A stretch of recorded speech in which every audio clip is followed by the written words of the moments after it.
The clock has officially run out.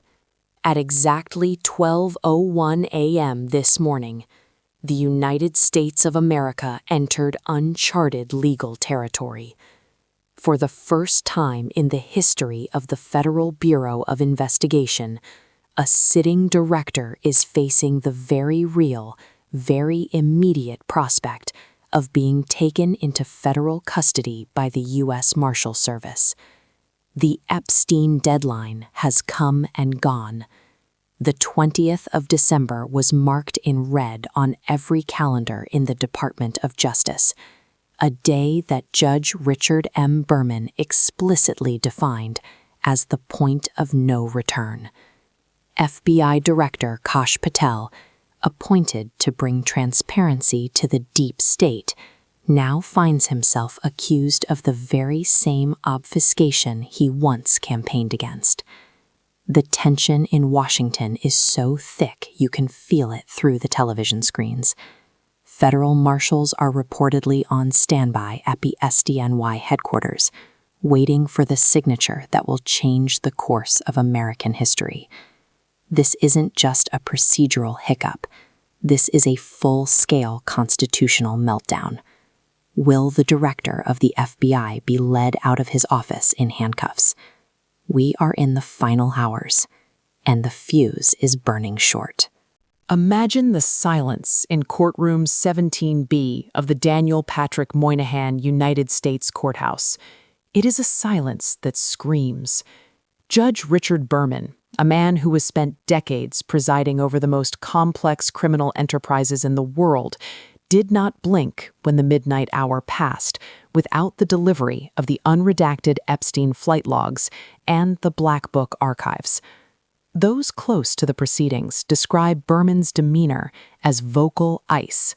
When the DOJ's lead counsel attempted to file a last-minute motion for a 48-hour administrative stay, Berman didn't just deny it, he shredded the logic behind it in real time. The court's patience, Berman reportedly said, is not a renewable resource. The law is not a suggestion, and the director's title does not grant him immunity from the truth.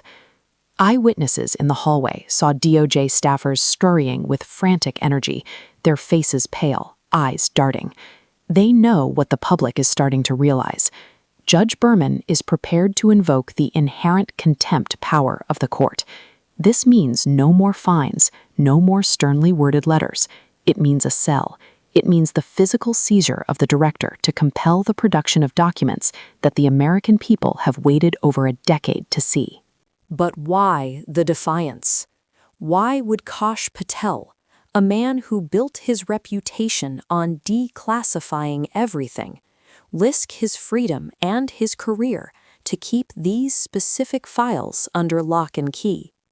The DOJ's official line is national security. They claim that the 2025 Epstein Files Transparency Act, while legally binding, conflicts with ongoing counterintelligence operations involving foreign dignitaries named in the files. But legal scholars are calling foul. They argue that Patel is caught between a rock and a hard place, the demands of a federal judge and the potentially explosive fallout that these names would cause within the current political administration. Inside the FBI, the rank and file are in a state of quiet mutiny. There are whispers that the files contain more than just names. They contain video evidence that could implicate high-ranking officials currently serving in both parties. By refusing the court's order, Patel isn't just protecting security, he may be protecting the very foundation of the DC establishment. The irony is staggering. The man sent to drain the swamp is now being accused of building a dam around it. Let's look at the legal machinery grinding toward this collision. Under Title 18, U.S. Code, Section 401, a federal court has the power to punish contempt of its authority by fine or imprisonment. The defense is scrambling to cite executive privilege, but the ghost of United States v. Nixon, 1974, is haunting them. In that landmark case, the Supreme Court was crystal clear. The president's generalized interest in confidentiality cannot prevail over the fundamental demands of due process of law in the fair administration of criminal justice. If a president cannot withhold tapes, an FBI director certainly cannot withhold evidence of a child sex trafficking ring involving international figures. Judge Berman is using the 2025 Transparency Act as his primary weapon. This act, passed by a bipartisan landslide, specifically stripped the ongoing investigation loophole from the Epstein files. Patel is standing on a legal sandbar, and the tide is coming in fast. The legal community is vibrating with the intensity of this moment. Lawrence Tribe, professor emeritus at Harvard, told MSNBC this morning that we are witnessing a slow-motion car crash of the separation of powers. If Patel is not arrested, the judiciary becomes a vestigial organ. On the other side, Politico reports that the White House is in full-blown bunker mode. Sources say the president is being advised that an arrest of his FBI director would be viewed as a judicial coup. Meanwhile, Ellie Honning pointed out on CNN that the U.S. Marshals take their orders from the court, not the president.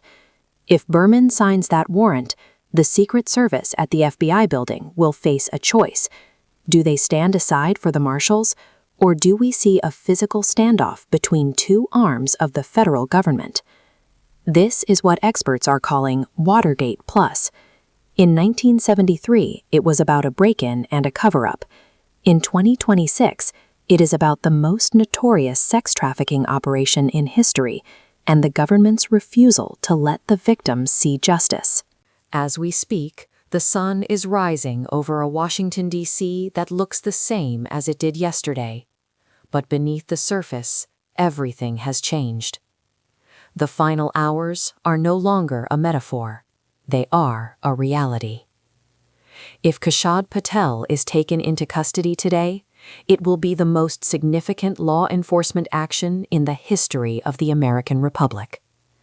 It will prove that no one, not even the man who holds the keys to the nation's secrets, is above the law. But if the DOJ successfully defies Judge Berman, if the Marshals are told to stand down, then the rule of law in this country has officially been replaced by the rule of power. The Epstein files are more than just paper and ink. They are a test of our courts, our leaders, and our courage. The world is watching. The victims are waiting. And the clock has finally stopped. Stay tuned to the Verdict Watch USA. We will bring you the news of the arrest the second the gavel falls.